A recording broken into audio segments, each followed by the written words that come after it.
Neobanking and Digital Banking. Episode 2, Behind the App, How Neobanks Make Money, and Why They're So Good at It.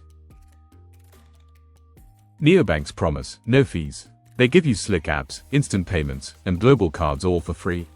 But here's the real question, if you don't pay them, who does? Let's open the black box of how neobanks actually make money and why their business model is rewriting the rules of finance. The myth of free banking. Let's get one thing straight, nothing in finance is truly free. Traditional banks charge for everything: maintenance, transfers, overdrafts. Neobanks flipped that model. They said, we'll remove the visible fees and earn in smarter ways. The trick: smaller margins, bigger scale. Instead of relying on high fees from a few customers, neobanks make tiny profits from millions instantly through automation and low costs. No branches, no paperwork, no legacy systems that cost billions a year to maintain. Take Chime, the US neobank with over 20 million users. It earns from interchange fees a small percentage merchants pay every time you use your card. It might be just 0.5% per transaction, but across millions of users, that adds up to hundreds of millions in revenue annually. Efficiency becomes the new profit center. Premium tiers and subscriptions. Next up, subscriptions. Think of neobanks like Netflix, free to start, but with premium features if you want more. Revolut, for example, offers Revolut Plus, Premium, and Metal. Each plan includes perks like travel insurance, crypto trading, lounge access, or higher transfer limits. Over 30% of Revolut's users pay for these plans, a massive source of predictable, recurring income. Even Monzo in the UK, known for its simplicity, makes millions from its Monzo Plus plan, which costs around £5 to £15 per month.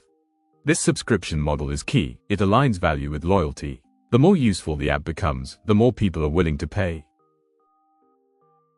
Lending, the quiet powerhouse. Here's the real moneymaker: lending. Once a neobank builds trust, it gains data, and data is credit gold. By analyzing your spending habits, income, and cash flow in real time, neobanks can assess risk faster and more precisely than traditional banks. That's why Nubank, Latin America's giant, successfully launched personal loans and credit cards even for customers previously rejected by traditional banks.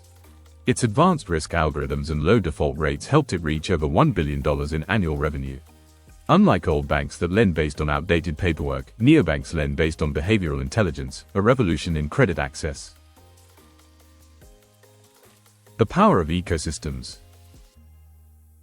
Modern banking isn't about accounts, it's about ecosystems. Neobanks integrate with crypto exchanges, insurance platforms, stockbrokers, and even travel apps. This allows them to earn referral fees, commissions, and shared revenue seamlessly without you noticing. Example: Revolut earns a small percentage from each crypto or stock trade made through its platform. That's why they push innovation, because every tap, every trade, every conversion counts. And as regulation opens new doors, these ecosystems are only expanding. In Europe, open banking laws force traditional banks to share customer data with permission. That means neobanks can plug into your existing accounts and offer better deals while earning from the financial services they recommend. The secret weapon: trust and retention. Now, this might surprise you. Most neobanks spend less than half of what legacy banks spend to acquire each new customer. Why? Because they've mastered digital engagement. Their design is addictive, their service is fast, and their brand speaks the language of a generation raised on apps. Revolut's customer retention rate sits above 80%, compared to traditional banks that struggle to keep 60 to 70% over time.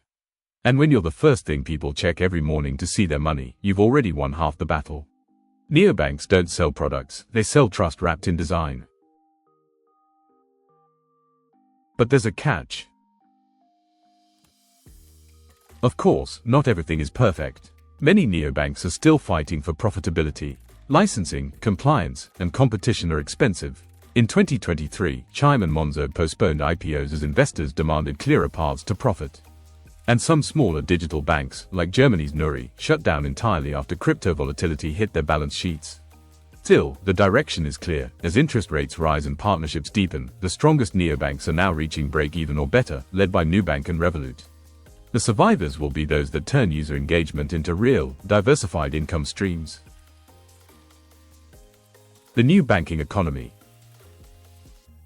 The bottom line: neobanks aren't destroying the old system, they're forcing it to evolve. They've proven that transparency, low costs, and digital-first experiences can be profitable. They turned no fees into a strategic advantage, not a liability. And they built empires not by charging more, but by understanding people better. So next time you open your app and transfer money in 2 seconds, remember, that's not magic. That's a new business model in motion. What comes next? Neobanks have redefined how money moves, but the biggest challenge isn't technology, it's trust. As digital finance grows, users still ask, can I really trust a bank with no physical branches? Are my savings safe in an app? And how are regulators making sure innovation doesn't outpace protection? In the next episode, we'll dive deep into exactly that. Episode 3, Trust Without Branches, Regulation, Security and Legitimacy. Subscribe now and join the journey. Because the future of banking won't depend only on who innovates faster, but it will depend on who earns trust in a world that's gone fully digital.